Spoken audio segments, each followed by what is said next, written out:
बता दीजिए पंडित जी आनंद किसे कहते हैं? हाँ, आनंद की परिभाषा है आमाने नहीं और दामाने देखना। एक बार देख लेने के बाद फिर देखने की इच्छाएं समाप्त हो जाए, उसे आनंद कहते हैं। इसकी परिभाषा कहाँ मिली?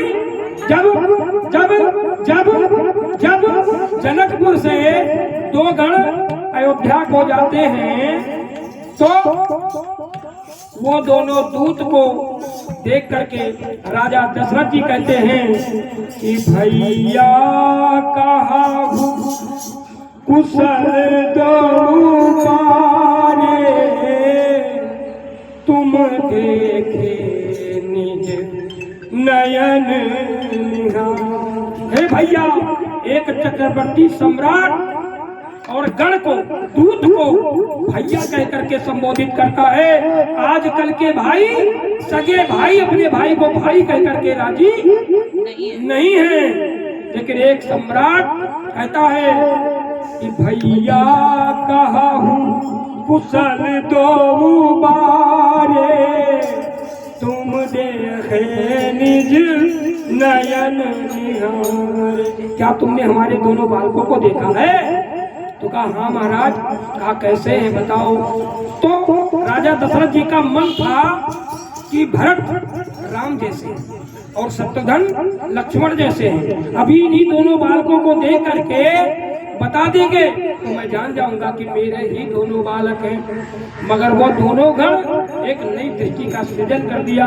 कहा महाराज, जब से मैंने उनको देखा है तब से देखने की इच्छाएं ही समाप्त हो गई, क्योंकि अब उनके जैसा कोई दिखे तब तो देखूं, तब तो बताऊं।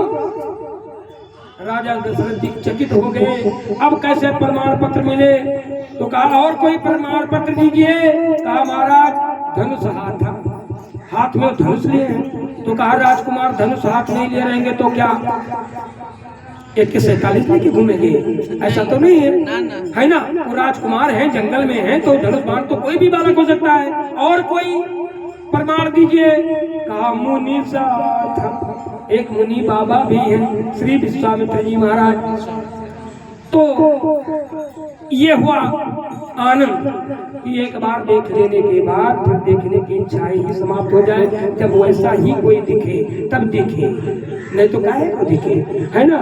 ये है प्रेम सदा भरपूर रहे हनुमान तुम्हारे चरणों में, हनुमान तुम्हारे चरणों में। ये प्रेम सदा हनुमान तुम्हारे चरणों में, हनुमान ये अर्जी मेरी मंजूरी रहे, ये अर्जी मेरी हनुमान तुम्हारे चरणों में, हनुमान ये प्रेम सदा भरपूरी रहे, ये प्रेम सदा हनुमान तुम्हारे चरणों में, हनुमान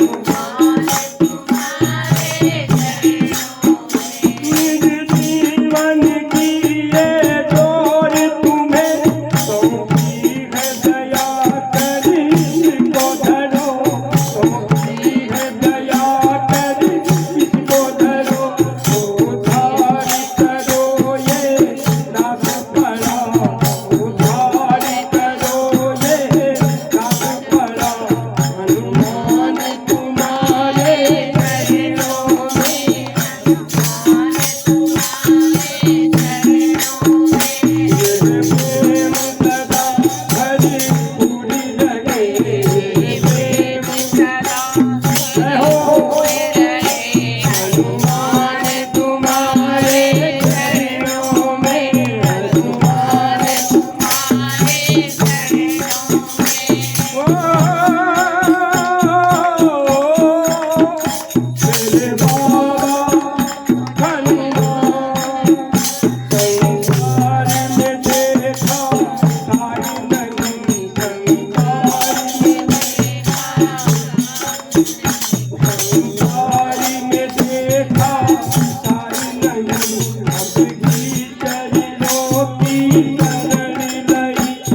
साथ मेरे